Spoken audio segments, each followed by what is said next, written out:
你已经很努力了，在那个瞬间，你的内心不想继续了，但你的理智还是逼自己走下去。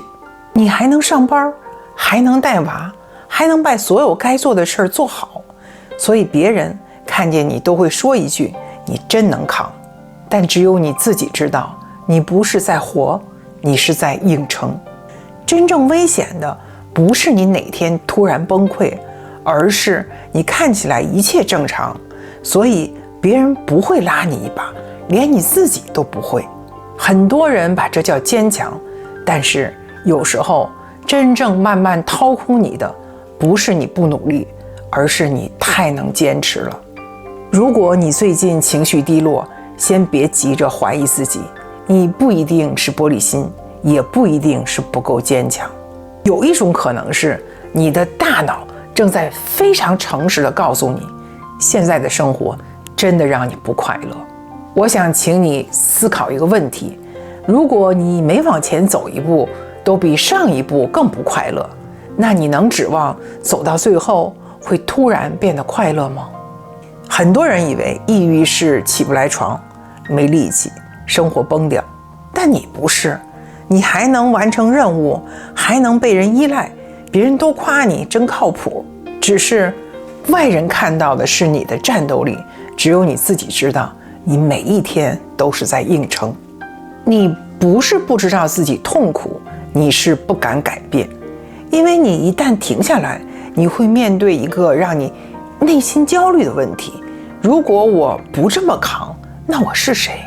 你不只是在做那些事儿的人，你需要那种被需要、被依赖、被认为是强者的身份认同。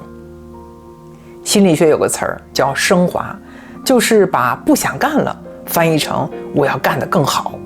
这样你看起来更体面，更值得被夸奖。但问题就在这里，你不开心，于是你更努力，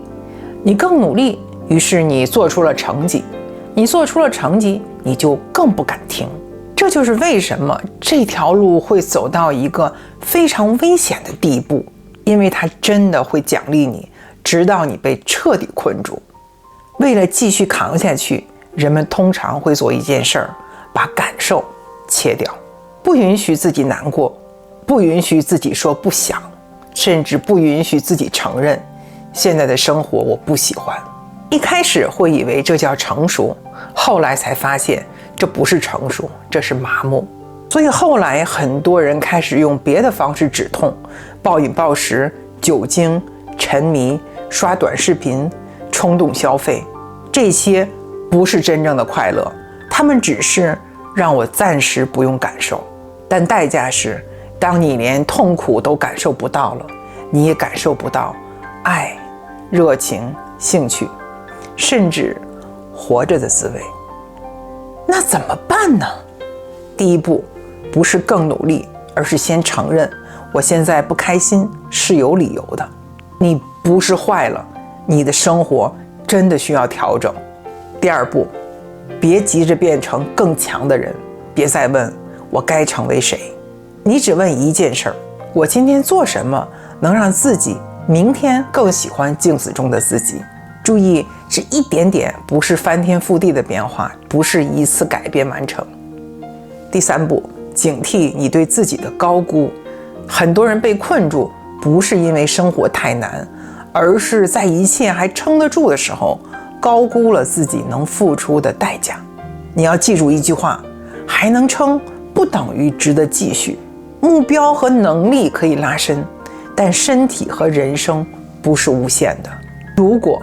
一条路开始伤害你，那停下来重新判断，不是软弱，而是清醒。所以我想留给你一个问题，不是一个结论。如果你现在的人生需要不断压住自己的感受才能继续往前走，那这条路是不是已经值得你停下来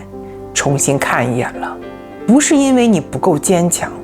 而是因为有些生活本来就不该靠一直忍来完成。